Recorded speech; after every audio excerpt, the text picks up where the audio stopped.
આજરોજ અમારું અહીંયા તારીખ 2/2/2026ના રોજ કલેક્ટર ઓફિસ પર આવવાનું થયું.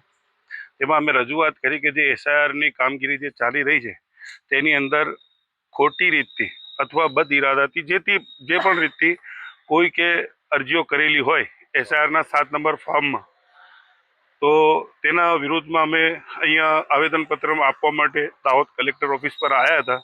તેમાં અમને કલેક્ટર સાહેબે અને અહીંયાના અધિકારીઓએ અમને પૂરો સાથ સાકાર આપ્યો, અમને સાંભળી આપી અને આની અંદર સાહેબ અમને બાહેધરી આપી કે કોઈ પણ પ્રકારની ગેરરીતિ કે ખોટી રીતિ ચલાવવામાં નહીં આવે.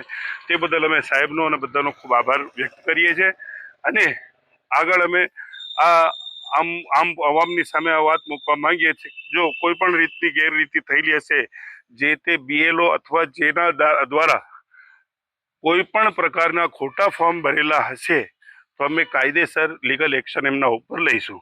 અને સાહેબે આમાં બાહેધરી આપી છે કે અમે કોઈ પણ પ્રકારનું ખોટું કામ થવા નહીં દઈએ, ચાલવા નહીં દઈએ. આજે તારીખ 2 મુસ્લિમ સમાજ આજે દાહોદ કલેક્ટર સાહેબને આવેદન માટે આપવા માટે આવ્યા હતા. કલેક્ટર સાહેબ જોડે અમારી એસઆરઆઈની કામગીરી પ્રત્યે અમારી વાતચીત થઈ. એમાં સાહેબે અમને બાહેધરી પણ આપી છે, વિશ્વાસ પણ આપ્યો છે કે એક પણ ખોટું કોઈનું પણ નામ કપાશે નહીં.